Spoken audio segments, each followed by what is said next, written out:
Right back here on the show, Larry, Brad, and Mike. And, guys, we spent last fall, as everyone around the country did, talking about Deion Sanders and that hot start.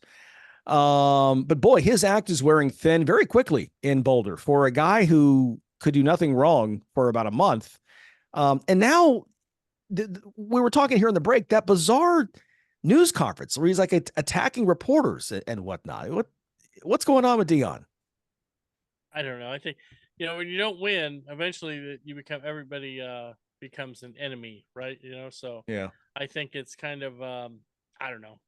I think it's I think he's just he's starting to feel the pressure because he talked a big game. Once again, it goes back to you back it up before you talk it, right? I mean, do it before you talk. And he's kind of talked, and he could do that when he was cornerback. He can't do that when he's head coach right now.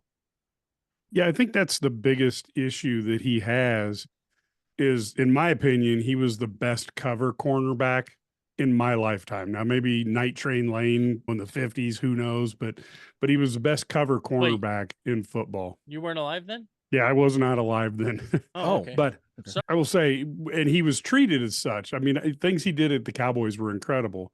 But he's just another coach, and to be mad that somebody called you the second to worst coach in the conference when you haven't had a winning season, yeah, Yeah. I don't know why you're mad. Yeah. I mean, look, you began the year 3-0, and boy, I mean, we talked about that ESPN may just, rent out space right there at Folsom Field, right? And just move right in.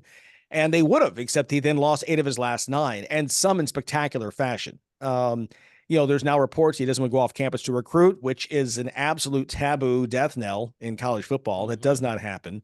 You're only gonna get so many players based on, your name. That doesn't happen either. Um, it's one of those things where I'm with you. It's like, okay, well, while everyone was loving on you, you were good. And now the chips are down. What are you also modeling for your players, right? You talk about character and this is how we do things, and it's the Colorado way.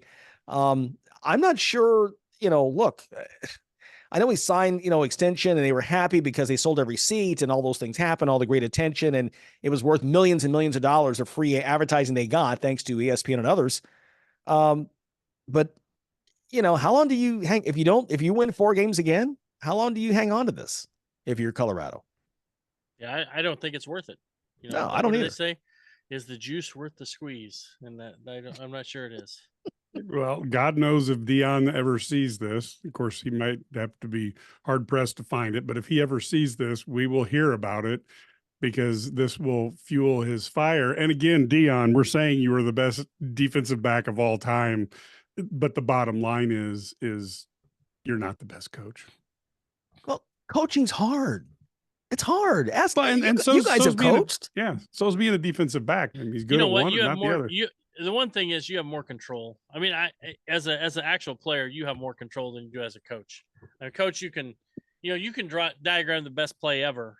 You can come with the best game plan ever, and they still have to throw it, catch it, whatever, not trip over their own feet. Somebody has to hit the block, whatever it is. I mean, so yeah, being a player, you have much more control than you do if you're a coach. There's only so much you can do, and I don't know if he handles that very well. And You know, how would he handle it if a coach didn't want to come and see Dion play? A coach said, "You need to come and see me." Yeah. Dion would have crossed that guy off the list so fast it'd make that Yeah, guy's head no spin. question. Yeah. Yeah. Well, guys, on a lighter note, we close out with a story here that talking about the top 10 sexiest athletes. Go ahead. I got nothing. Well, I think it's this one we had was the sexiest NBA players or sexiest. No, it's athletes. It was labeled as NBA players because Ja Morant apparently is number one. but it was all males. Well, yeah, exactly. Male athletes. Yeah. Okay. Yeah, okay. Yeah, I mean, Well, here's a question I had for you, Brad, because you're a Las Vegas Raiders fan. There's a lot of guys in the NFL. I'm not real good pick of who's like better looking or not, but is Jimmy Garoppolo really number one in the whole NFL? I've not seen anything that says like that's the guy. I don't know. I mean, I've never dated him, so I can't tell you. But I would say this. I mean, it's considered above average in height. They had an annual base salary, so money is in their rankings. Well, of course it is. That's why we're not in there, Brad. That's the only reason you and I aren't in there. I was there, when they did the facial analysis, I was right there. But yeah, just the annual salary. It killed me. Killed us, I mean, so. And then I guess, look at this, the number of monthly attraction related Google searches. Yep. That's the fourth. Is that also part of it? How many times they shirtless and nude? They were searched. Monthly Google search thing. So, yeah. Well, come on now. Jimmy G, when he was a second round pick out of Eastern Illinois, when he was at a combine, there was a story that one of the coaching staffs that interviewed him as part of the process were stunned to find out he didn't have a girlfriend. Well, and they were like, "How could you look like that?" I guess, Larry, I stand corrected. So, I mean, so and Steve, or excuse me, Mike Trout, he made it. So injuries don't seem to be a problem. No, for Jimmy G either. Yeah, you're allowed to be injured. Those guys, see, they don't get it doesn't damage their facial structure because they don't play. Maybe they get a lot of pictures in street clothes. Yeah, maybe that does that. I don't know. I mean, there you go. If folks think that we're jealous, we are. We are. Yeah. So much so. You should see the disgust on our faces. There's nobody who's old on these lists either, and so that's a bias against us. Exactly. Yeah. We're too old, too fat. All right, we got to run. Appreciate you guys as always for listening in.